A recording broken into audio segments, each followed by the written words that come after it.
Në vitin 2004, Elira Kodra, 52 vjeçe, jetonte përkohësisht në kënd të Gjermanisë.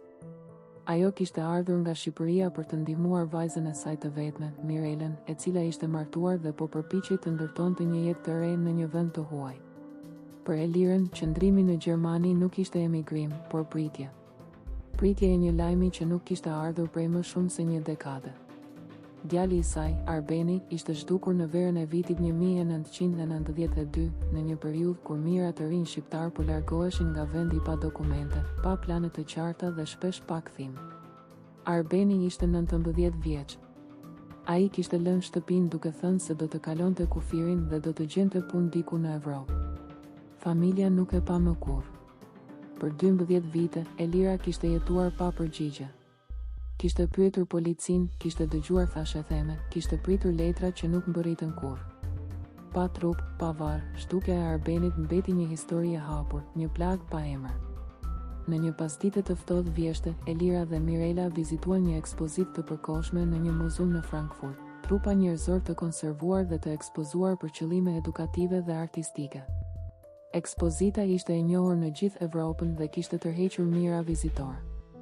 Brenda sallës, trupat ishin të heshtur, të vendosur në poza statike që imitonin lëvizjen e jetës. Asnjë emër, asnjë histori personale. Vetëm forma, muskuj, kocka. Elira kaloi disa ekspozita pa u ndalur. Pastaj, përpara një figure mashkullore në pozë atletike, ajo ndjeu nevojën të ndalonte. Vështrimi i saj nuk u ndal në fytyrë. U ndal në gojë. Goja ishte pak e hapur. Dhe brenda saj, një detaj i vogël, i pazakon, një dhëm metalik i punuar me dorë, me një vit të hollë diagonale. Një punim i thjesht, jo industrial. Elira e njihte atë dhëm. Ishte bërë nga një dentist lokal në Shqipëri, vite më parë, për djalin e saj. Në atë moment, për Elirën, ekspozita pushoi së qeni ekspozitë. Ajo u ul në tokë.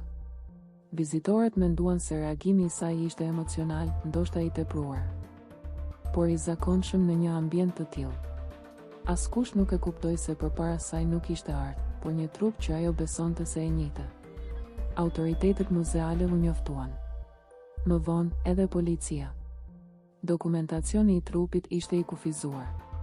Origjina ishte e paqartë. Identiteti ishte regjistruar si i panjohur. Asnjë gjurmë zyrtare që ta lidhte trupin me një emër apo një familje. Hetimet nuk prodhuan përgjigje publike. Disa muaj më vonë, ekspozita u mbyll dhe u zhvendos në një qytet tjetër. Rasti nuk u përmend më. Elira u kthye në Shqipëri pa një certifikat vdekjeje, pa një trup për ta varrosur, por me bindjen e palkundur se, pas 12 vitesh pritjeje, kishte parë djalin e saj. Jo si njeri, por si objekt ekspozite. Në fund, ajo thoshte se një dhëm metalik i vogël kishte thënë më shumë se çdo dokument zyrtar ndonjëherë.